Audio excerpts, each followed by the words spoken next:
Hey everybody, MGB back with you, talking fantasy football advice. We're going to talk about week 6 here eventually, but first I want to talk about week 5. My hits, misses, that kind of crap, like usual, because I actually own up to my mistakes.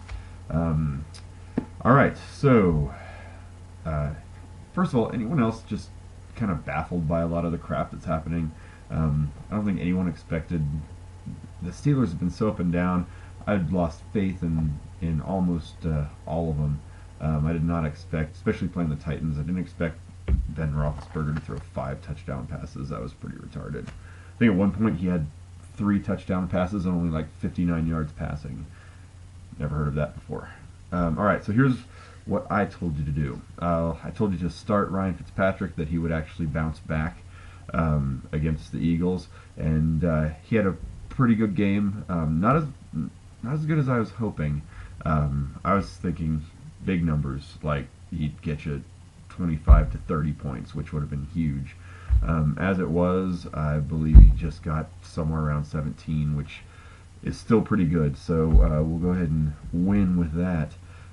Here was my big fat loss of the day. I told you to start Marcedes Lewis, that it was about time for him to bust out, especially with the matchup at Cincinnati, who'd come and given up sixth most fantasy points to tight ends, and it just didn't happen. The guy had 1 catch, so that's a huge loss, and that was lame. I did tell you to start pretty much most of the running backs in the Carolina and New Orleans game: Darren Sproles, D'Angelo Williams, and Jonathan Stewart. Overall, total win there. As you saw, D'Angelo Williams bust a big one, go for 100 yards for the day and a touchdown. Darren Sproles did his normal thing, 50 yards, rushing, 4 or 5 catches for 40, 50 yards. So yeah, I'm going to give myself wins right there. And also, this one really kind of pissed me off, is that because in the first half I was looking like a genius, quite honestly, and that was, I told you to pick up Indianapolis, their defense over Kansas City. First half, they're up like 21-0, whatever. Couple of sacks, exactly what I thought. I thought they would get. I actually thought they'd have 3 or 4 sacks, because they can still bring the pressure to the quarterback, and it started that way. At halftime, they'd still gotten you like 11 points or 12 points, and then it all fell to shit. So they only got you, what, maybe 3, 4 points on your defense, which is a loss there. I told you to sit Matt Ryan against Green Bay, and I got a win there. He threw a couple touchdown passes, but overall, or 1 touchdown pass, 2 interceptions. Overall, not a good performance. He only got you about 6 points in your fantasy league, which doesn't cut it for your starting quarterback. So I give myself a win there. I told you to sit Mendenhall, because earlier in the week he was active for the game. It wasn't like he was on totally inactive, but he still didn't play. It was looking like in the week he might play, and there was the Redmond thing. I'm not going to give myself anything. That was just more advice, like sit Mendenhall, because you have no idea what his status was.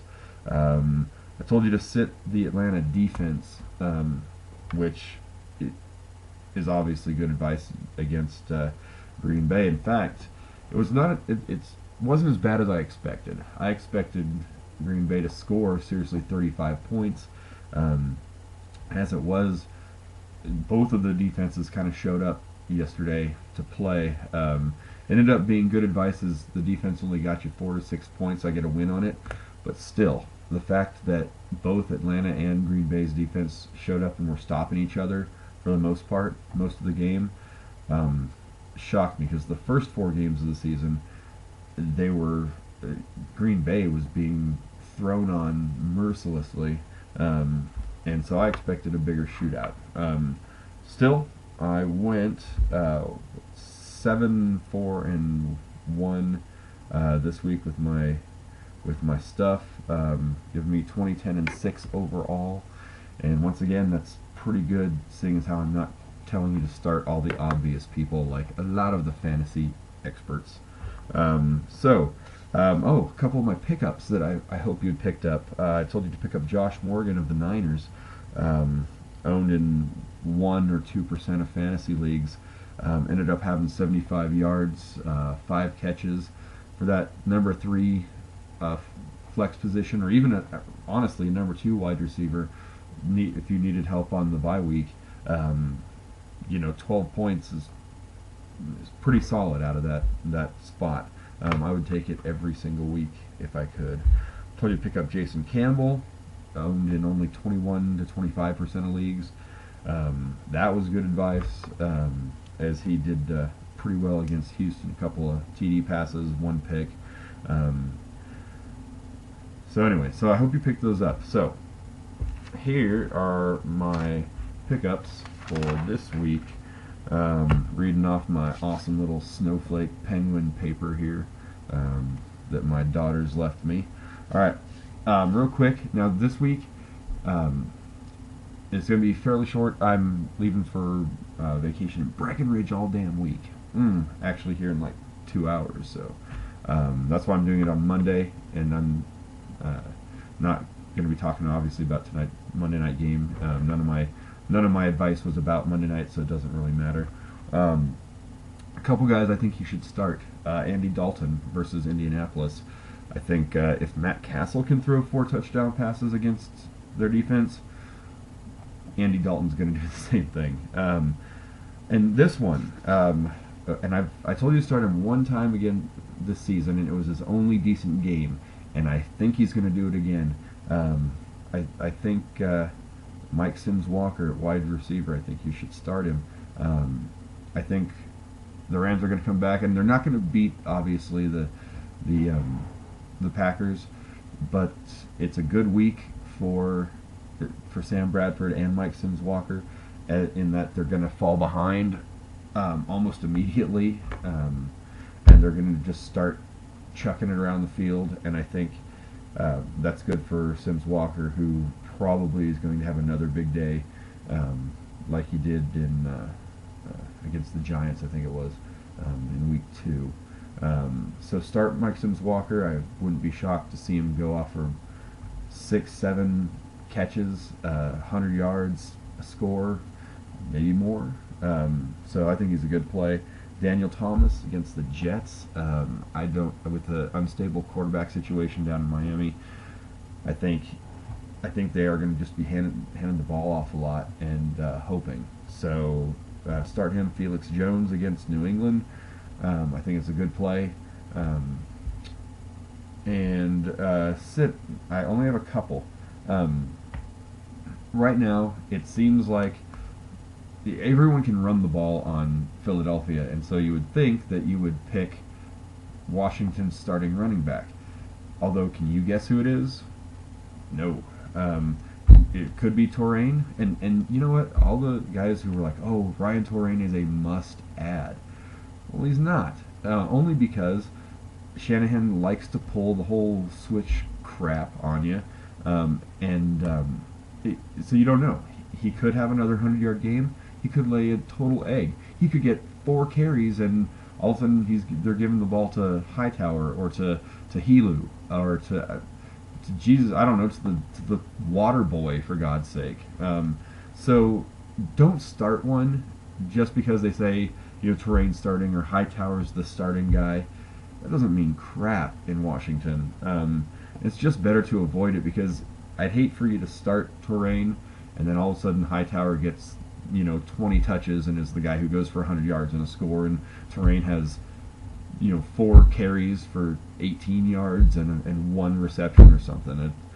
That would pretty much piss you off. So just don't do it until maybe someone establishes themselves more, or which isn't going to happen because Shanahan's a tool.